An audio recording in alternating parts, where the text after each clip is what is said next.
He appeared ordinary, quiet, polite, almost invisible in the crowds of Milwaukee. But beneath Jeffrey Dahmer's unremarkable surface was a mind that engineered some of the most disturbing crimes America has ever seen. 17 lives taken, unspeakable rituals, and an eerie calm that fooled everyone around him.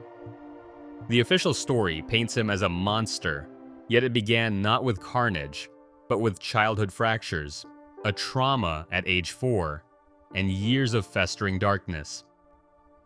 How did this ordinary boy become the Milwaukee Cannibal? In Inside the Mind of Jeffrey Dahmer, we untangle what created a killer, and reveal why the warning signs went unnoticed for so long. Jeffrey Dahmer was born in Milwaukee in 1960, the first child of Lionel and Joyce Dahmer. His father, a research chemist, spent long hours away from home, while his mother struggled with depression, anxiety, and periods of hospitalization.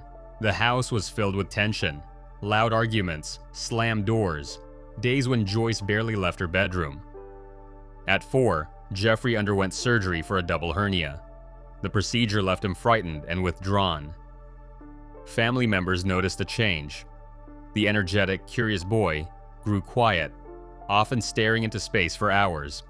He became wary of touch, anxious about his body, and increasingly isolated from other children. As the years passed, the chaos at home only deepened. Joyce's mental health worsened, and Lionel's absences grew longer. Jeffrey spent more time alone, retreating to the woods near their Ohio home after the family moved in 1966. He began collecting dead animals he found by the roadside: raccoons, squirrels, even birds.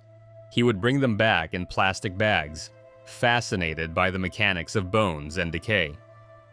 At 8, he started stripping flesh from carcasses, bleaching bones with chemicals his father had shown him in a rare moment of father-son bonding. Lionel thought it was scientific curiosity. For Jeffrey, it became a private ritual, a quiet comfort when the world inside the house felt unpredictable and unsafe. Teachers at school saw a boy who kept to himself, rarely speaking unless spoken to. He struggled to make friends, sometimes acting out with bizarre jokes or sudden laughter that put other children on edge. He mimicked the mannerisms of classmates with disabilities, drawing nervous laughter but never fitting in. At home, his parents' arguments grew louder, sometimes violent. The birth of his younger brother David only added to Jeffrey's sense of being overlooked. He watched as both parents' attention shifted to the new baby, leaving him to his own devices. By the time he reached adolescence, the isolation was complete. He turned further inward, relying on alcohol to numb the anxiety and loneliness. The woods, and the secrets he kept there, became his only refuge. No one at home or school saw the warning signs for what they were: a child retreating from a world that felt hostile, finding solace in rituals that blurred the line between curiosity and something much darker. The fractures in his childhood would become the template for the compulsions that followed. Stephen Hicks was 18, just out of high school, thumbing a ride to a rock concert near Bath, Ohio, on June 18, 1978. Jeffrey Dahmer, also 18, spotted Hicks walking along the road and offered him a lift. The two ended up at Dahmer's parents' house, a place that had grown empty and silent after his mother left with his younger brother. They drank beer together in the living room. When Hicks decided it was time to leave, Dahmer panicked at the thought of being alone again. He picked up a barbell from the floor, struck Hicks from behind, then strangled him with the same weight. The act was quick, brutal, and, by Dahmer's own admission,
to Fort Sam Houston in Texas for medic school. The structure of military life suited him at first. He learned anatomy, how to administer injections, and the basics of battlefield medicine. By July, he was stationed in Baumholder, West Germany, with the 2nd Battalion, 68th Armored Regiment, 8th Infantry Division. But the old patterns returned. Dahmer drank heavily, often alone, sometimes with other soldiers who would later recall his odd, detached manner. His performance slipped. Official records show a steady decline, from average to barely satisfactory. He was reprimanded for drunkenness and falling asleep on duty. 2 former roommates, Preston Davis and Billy Capshaw, later accused Dahmer of sexual assault, allegations that were never fully investigated at the time. Both described a climate of silence, where reporting such crimes was unthinkable. In March 1981, after 2 years of mounting problems, Dahmer received an honorable discharge for alcohol-related issues. The Army noted that his problems would not affect his return to civilian life. He came back to Ohio with no job, no direction, and no one who knew what he had done. The murder of Stephen Hicks faded into the background, a secret buried deeper than any grave. For 9 years, Dahmer did not kill again, but the memory of that first act, the moment of total control, the solitude that followed, never left him. The Army years passed in a haze of alcohol and isolation, the compulsion to kill dormant but never gone. When the urge returned, it would be stronger, more practiced, and far more dangerous. Night after night, Jeffrey Dahmer walked the humid streets of Milwaukee, slipping through the crowds in clubs and bars, searching for someone willing to follow him home. Inside his apartment, the routine never wavered. He greeted each man with a drink, beer or rum and cola, laced with crushed sleeping pills, Halcyon or sometimes temazepam, measured out in doses that would drop a grown man within half an hour. Once the sedatives took hold, the room turned silent. Dahmer waited, watching his guests drift into unconsciousness. Only then did he move, working quickly and quietly. Strangulation was his preferred method, sometimes with his hands, sometimes with a leather strap, always ensuring complete control. Afterward, the ritual deepened. He stripped the body, posed it for Polaroid photographs, and lingered over the lifeless form. Necrophilia was not an afterthought, but a planned part of the night. The apartment itself became a stage for his compulsions. In the bathroom, he laid out plastic tarps and tools, knives, a hacksaw, bleach, a box of trash bags. Dismemberment followed a practiced sequence. Limbs first, then the torso, organs set aside in the bathtub. Flesh was sometimes dissolved in acid, poured down the drain, or stored in the refrigerator for later. Skulls and bones were cleaned and kept, arranged in drawers or on shelves. Each killing fed a private vision. Dahmer planned an altar, a black table, globe lights, and a circle of skulls, each one representing a man he wanted to keep forever. Incense holders and a blue glass lamp were placed with care,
He insists they've simply had a fight.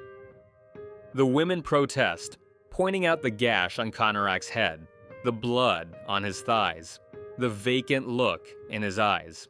They try to explain that this is not a domestic dispute, that something is terribly wrong. The officers brush them off, warning them to stay out of it. On the radio, Balcerzak jokes with Dispatch about needing to be deloused. They lead Konarak, still incoherent, back to Dahmer's apartment. Inside, the smell of decomposition hangs in the air. Dahmer offers photos as proof of their relationship. Polaroids of Konarak, posed and drugged. The officers glance around, ignoring the odor, the bleach, the stains. They leave the boy in Dahmer's care, telling him to take good care of his friend. Within an hour, Konarak is dead. Dahmer drills another hole in his skull and injects more acid. The women who tried to save him are left standing on the sidewalk, shaken and furious, their warnings dismissed. The police file closes the call as a domestic squabble. No one checks his age. No one calls for an interpreter. The next morning, the city wakes to headlines about another missing boy. For Dahmer, it's a narrow escape, just hours from being caught, handed as victim by the very people sworn to protect. For Milwaukee's marginalized, it's proof that the system is not built for them. Inside the Ambrosia chocolate factory, Jeffrey Dahmer blended in with the other workers. He punched in for his overnight shift at 11 p.m., just another face on the assembly line. Co-workers described him as quiet, polite, sometimes withdrawn, but never alarming. To them, he was the guy who brought sandwiches from home and kept to himself in the break room. No one suspected what he did after work. The factory's time cards show Dahmer rarely missed a shift, even as the number of missing person posters in Milwaukee's neighborhoods began to multiply. The news media, slow to connect the disappearances, focused on crime statistics and city politics. Early headlines in spring 1991 mentioned a string of missing young men, but few details. Reporters called the police for comment, only to be told there was no evidence of a pattern. The city's gay community, already wary of police indifference, circulated flyers and organized neighborhood patrols. Meanwhile, Dahmer's bosses at Ambrosia noticed nothing unusual. He worked weekends, clocked overtime, and sometimes volunteered for extra shifts. One supervisor recalled him as a model employee, on time, never causing trouble. Journalists later interviewed these co-workers, searching for signs they might have missed. They remembered Dahmer's soft voice, his habit of standing alone at the time clock, and the way he slipped out at the end of each shift without saying goodbye. Some recalled hearing rumors about a strange smell in his apartment building, but no one connected it to the man who stood beside them on the factory floor. The double life continued, day after day, as headlines grew bolder and the city's unease deepened.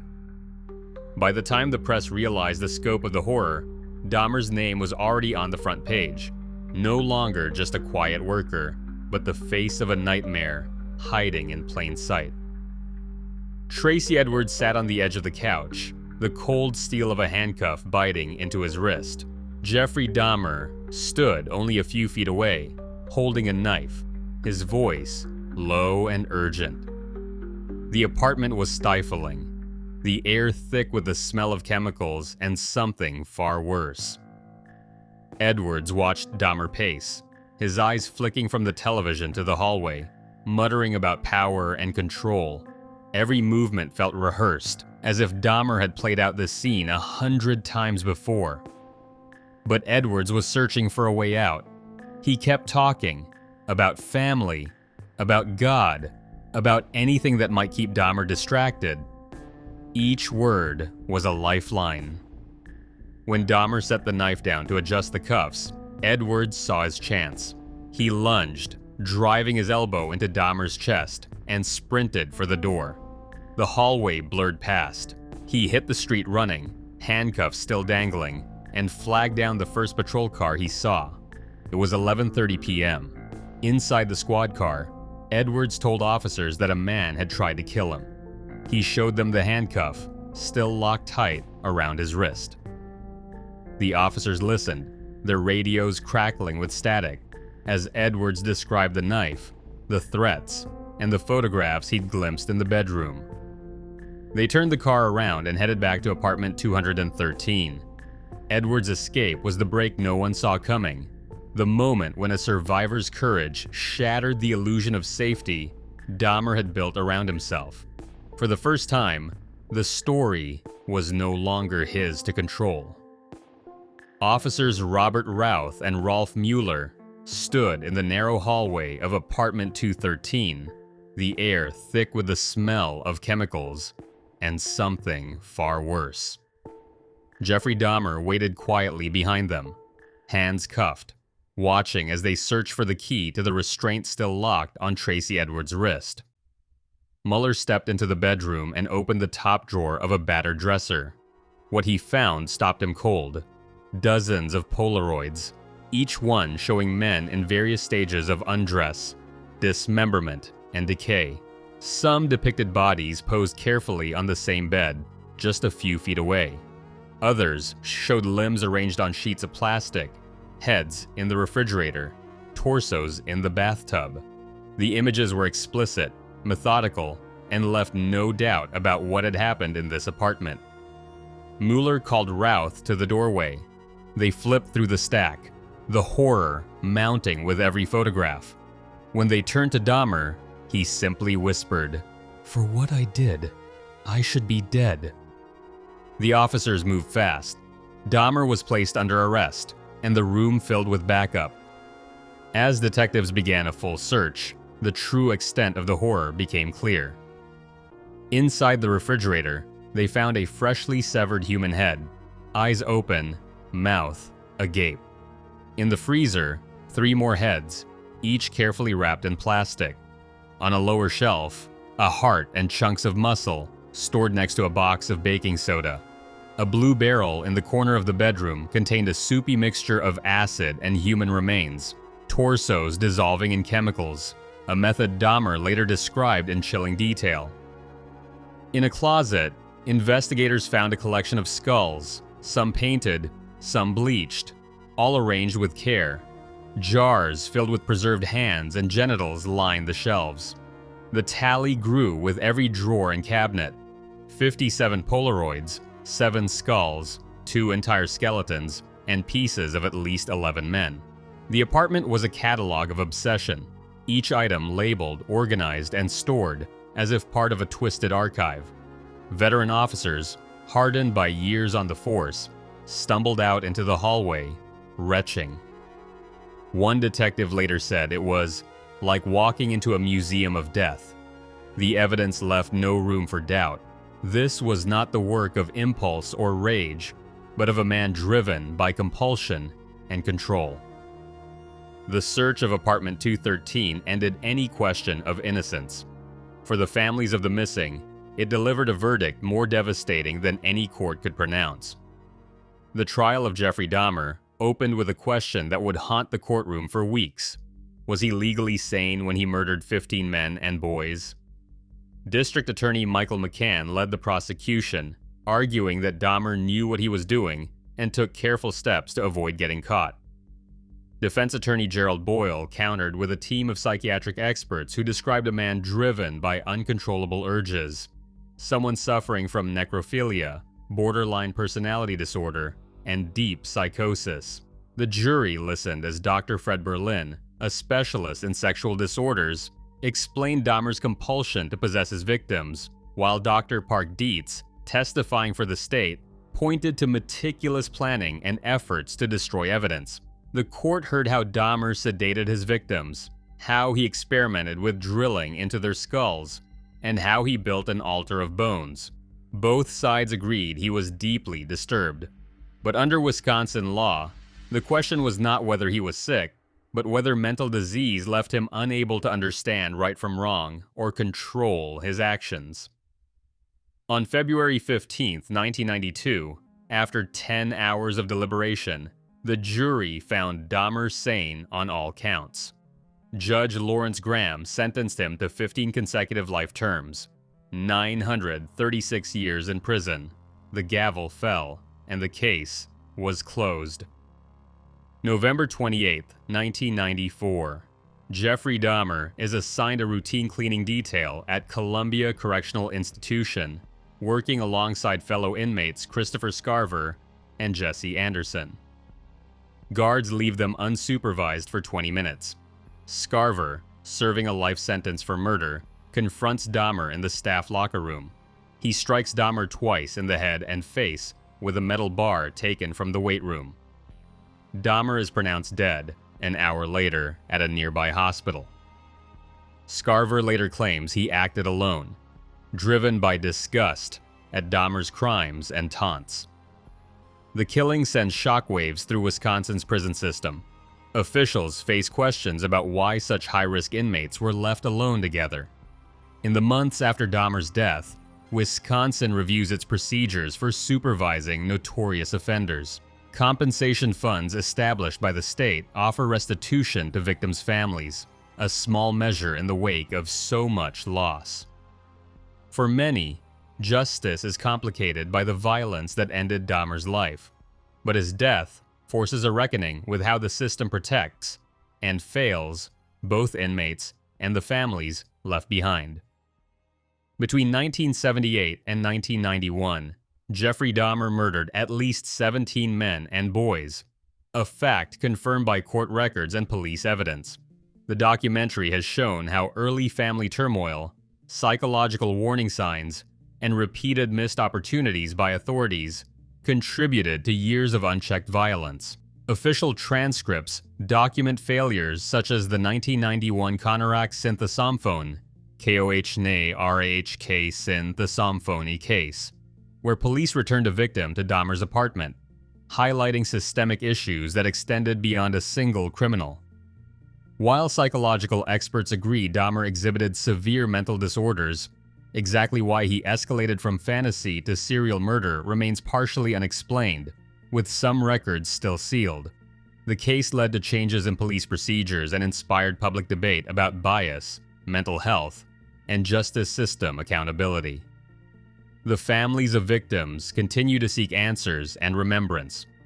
Ultimately, the story of Jeffrey Dahmer stands as a documented lesson on the consequences of institutional oversight and the enduring impact of violent crime.